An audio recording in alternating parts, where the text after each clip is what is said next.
कि हमारे यहाँ हिंदू धर्म में भी कई धर्म हैं। लेकिन धर्म का अर्थ है कि धर्म के मार्ग पर चलो। तो ये सत्य धर्म के मार्ग पर चलने के लिए ये सभी जो मैंने गिनाए, बौद्ध धर्म, सिख धर्म और जैन धर्म और ये हमारे यहाँ सनातन धर्म, आर्य धर्म, ये सभी धर्मों की ओर चलते हैं। अब भूमिका अधर्म की आती है तो हम मानवों में ही आ जाती है। धर्म कोई ये नहीं कहता कि अधर्म पढ़ो, तो अधर्म की बात यहाँ रही। जहाँ तक मेरे से किसी ने एक प्रश्न किया था, प्रश्न ये किया था कि क्या महिलाओं को यज्ञोपवीत पहनना चाहिए या नहीं। तो मैं अपनी बुद्धिमत्ता के अनुसार बता रहा हूँ, महिलाओं को यज्ञोपवीत धारण नहीं करना चाहिए। क्यों? नंबर एक तो बात यह है कि महिला हमेशा अपवित्र है गृहस्थ में रहते हुए आजीवन। दूसरी चीज, आप इस पर गौर करें कि पत्नी दोनों ही, पति जिसका, पत्नी के लिए पति जिसका यज्ञोपवीता धारण कर चुका है,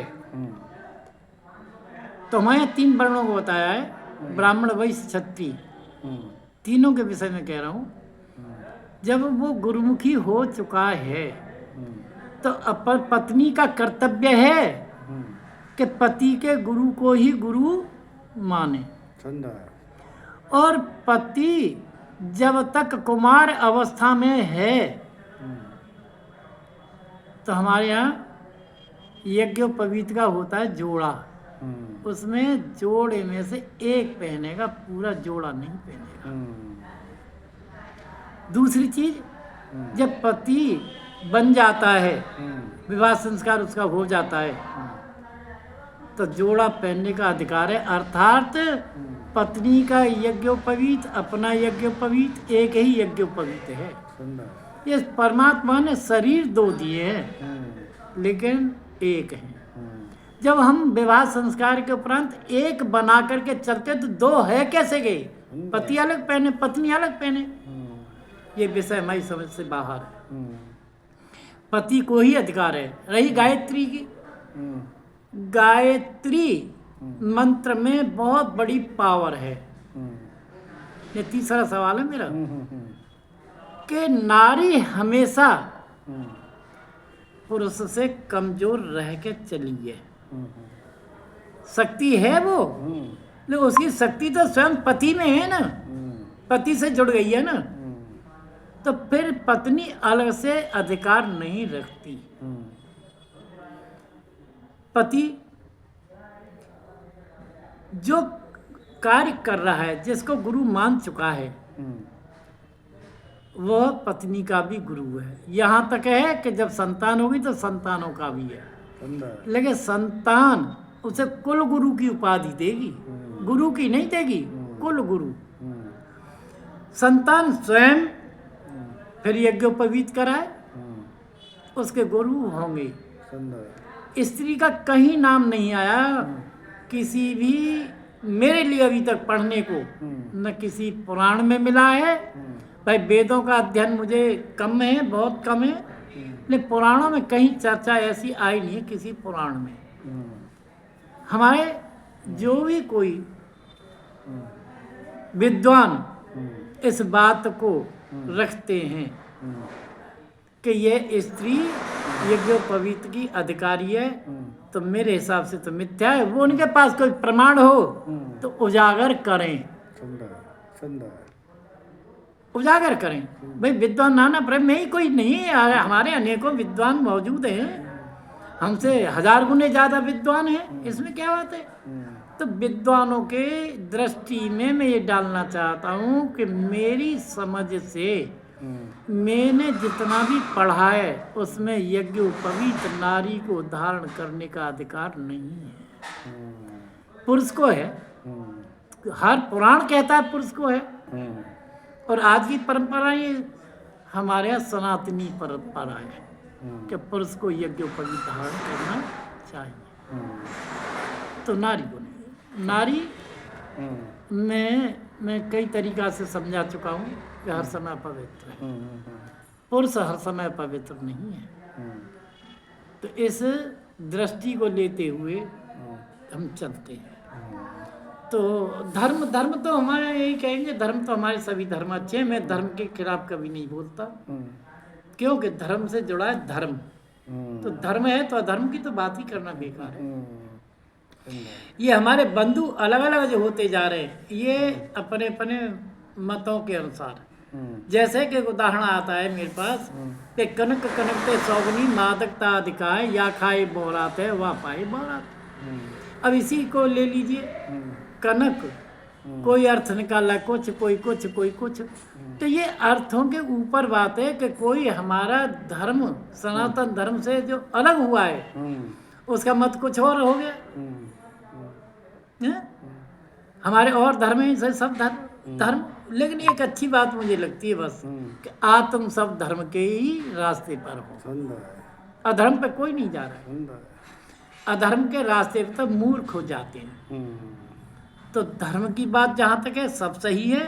यज्ञोपवीत की बात आती है तो वो हमारी समझ से और हमारे पुराणों के अनुसार स्त्री को धारण करने का अधिकार नहीं है। कर ले, वो अपनी मन की है। गायत्री के उपासक जब पति है तो फिर क्या हुआ? बड़ी अच्छी बात है। पति पत्नी दोनों एक है, कोई दो थोड़ी है। जैसे मान लीजिए हमने कहीं कोई कथा रखी किसी भी प्रकार की, चाहे शिव पुराण से चल रहे हैं, चाहे विष्णु पुराण से चल रहे हैं, अथवा किसी और पुराण से चल रहे हैं, या हम श्रीमद् भागवत से चल रहे हैं, किसी से भी चल रहे हैं। हम चलने में जब कथा श्रवण करने जाते हैं तो आप भी देखें और मैं भी कह रहा हूँ, वहाँ संख्या पुरुषों की अधिक है या महिलाओं की? अगर पहली बात है पुरुषों की संख्या कम होती है, महिलाओं की अधिक। ऐसा क्यों?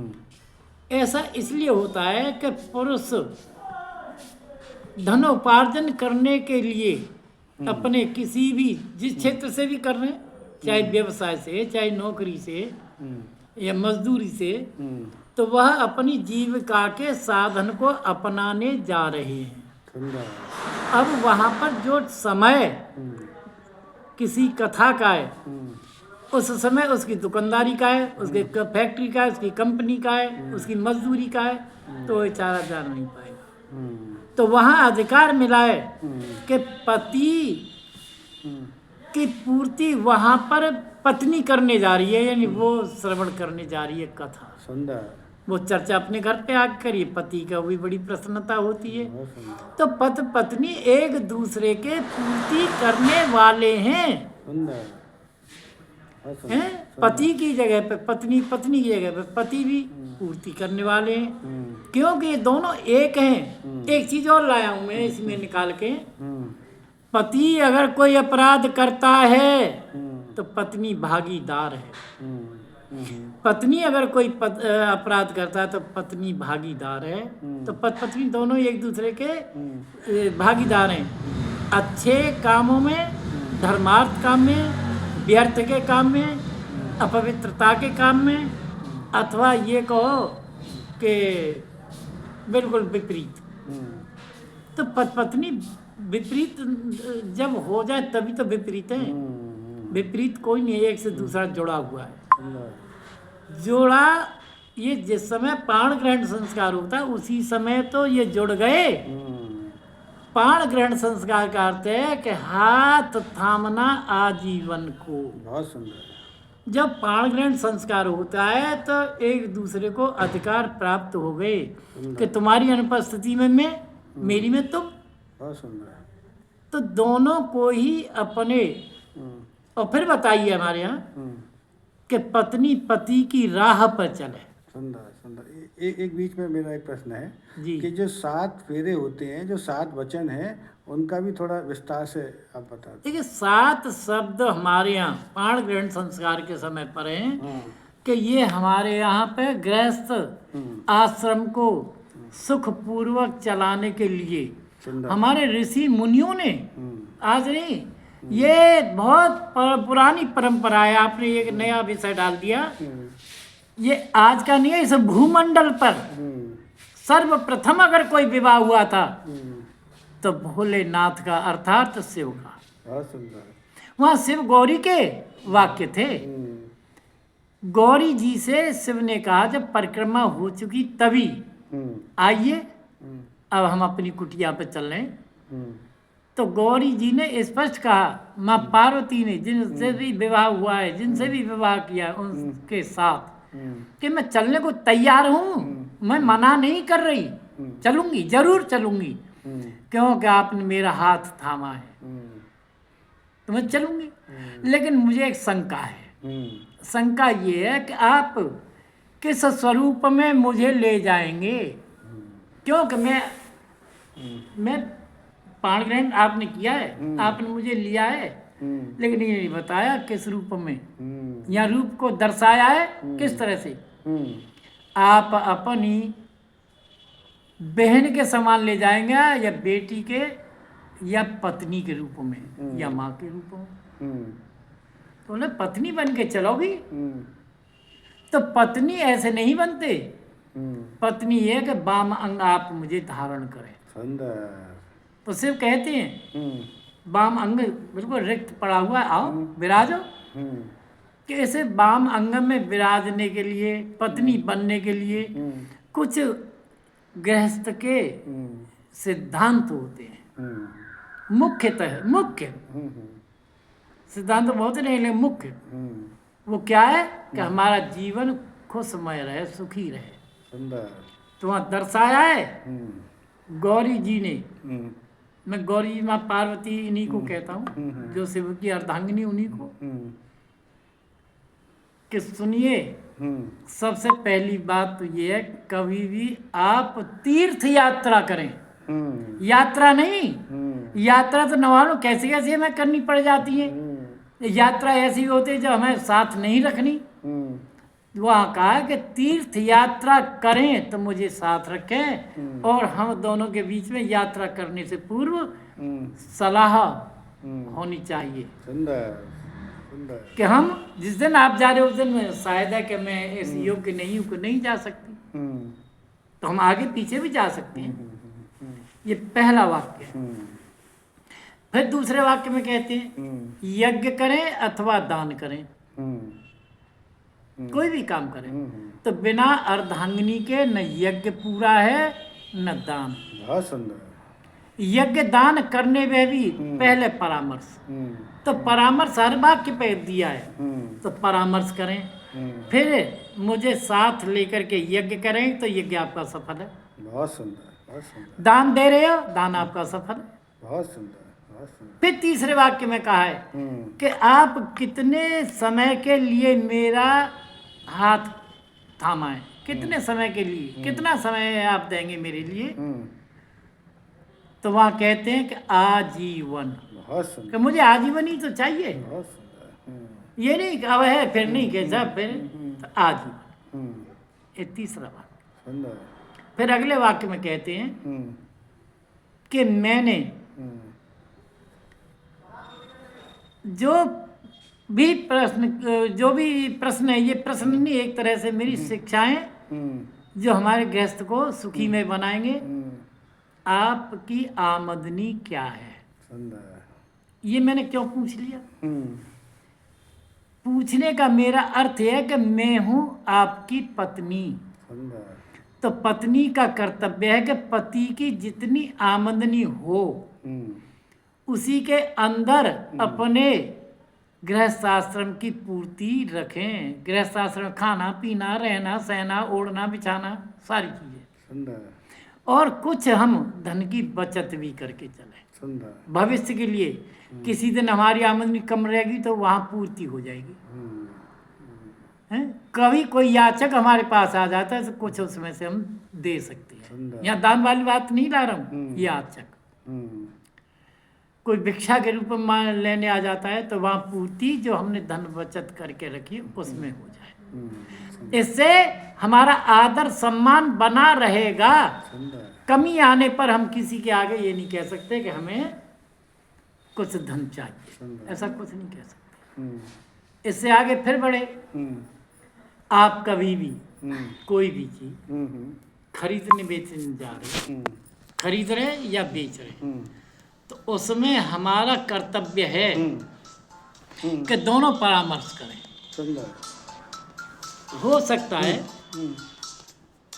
कि हम जितना आप जो भी कुछ खरीदने जा रहे हो उससे कम में काम चला ले। चलो छोड़ो, हमें अच्छा लाभ दिखाई दे रहा है तो कुछ ज़्यादा ले ले। ये तो परामर्श के ऊपर बात है कि जैसा भी हमारे आपके बीच में परामर्श बन जाए, तो खरीदने बेचने से पहले हमारे आपके बीच में परामर्श होना चाहिए। एक वाक्य और आता है, वाक्य 7 है, छठा, जैसा मौसम चल रहा हो तो मौसम के अनुसार ही हमारे आपके बीच में खान पान रहन सहन की व्यवस्था होनी चाहिए। कहीं ऐसा न हो कि हम व्यवस्था भंग करके चले तो हमें शारीरिक पीड़ा कोई उत्पन्न हो जाए। तो इसलिए हमें उस मौसम को भी देखना है। सर्दियों में हमें रजाई की ज़रूरत है, गर्मियों में नहीं। गर्मियों में रजाई ओढ़ेंगे तो ज़रूर कोई न कोई रोग हमें व्यापेगा। सर्दियों में हम रजाई न लें तो वहाँ भी हमें कोई न कोई रोग व्यापेगा। 7वां शब्द गौरी जी कहती हैं, हे नाथ, आप के लिए मैं पत्नी बनने के लिए खड़ी हूँ, तो आप पत्नी धर्म निभाएंगे। पत्नी धर्म, मैं पतिव्रत धर्म को निभाऊंगी। ऐसा नहीं कि कल किसी और के साथ भी पत्नी व्रत धर्म कर अपनाने। भोलेनाथ कहने लगे, ठीक है, तो यह चर्चा हमारी आज की नहीं है। इस भूमंडल पर जब कोई विवाह संस्कार हुआ था तो ऋषि मुनियों के समक्ष हुआ था। तो ऋषि मुनियों ने जो वाक्य कहे वो अटल हैं। अब कोई विश्वास न गए तो भैया रे परीक्षा कर ले, सब आ जाएगा सामने। और कलह खड़ी होती है यही जब इन शब्दों का पालन नहीं करते, उसी घर में कलह का रूप धारण हो जाता है। तो ये हमारे कन्या पक्ष की बात थी। तो हम यही कहेंगे, हमारे गुरुजी का एक वाक्य है, दोनों की ओर इशारा करते हुए कह रहे, समझा रहे कि गोस्वामी तुलसीदास जी ने भी कहा है, वो भी वाक्य में बताऊंगा। पहले तो गुरुजी वाली बात आई कि एक ने कही, दोनों के बीच की बात है, पति पत्नी के, दूसरे ने मानी तो दोनों ज्ञानी। बहुत सुंदर, बहुत सुंदर। एक ने कही और दूसरे ने ना मानी, वही खींचा था नहीं। ये दोनों के लिए कहा, एक को नहीं। तो ये तो बात ये रही। अब बात ये आती है कि वास्तव में गोस्वामी जी ने कहा है कि जहाँ सुमत तहाँ संपत्ति नाना, जहाँ कुमत तहाँ विपत्ति निधाना। कुमत कहते हैं कि एक दूसरे की बात को भंग करें, माने नहीं। सुमित उसको कहते हैं कि पति पत्नी एक ही मत के हों, चाहे वो जो कुछ है, मत एक होना चाहिए। तो इस गृहस्थ में कभी भी आदमी अगर इन 7 वाक्यों को धारण कर ले तो वहाँ कुमत का नाम कभी है ही नहीं। बहुत सुंदर, बहुत सुंदर, सुंदर। ये हमारे गृहस्थ जीवन के सुखी बनाने के लिए सिद्धांत हमारे स्वयं भोलेनाथ और उनकी अर्धांगिनी प्रिया ने बनाया है। बहुत सुंदर, सुंदर। पालन करें, देखें कहाँ तक सत्य, कहाँ तक। बहुत सुंदर, बहुत सुंदर।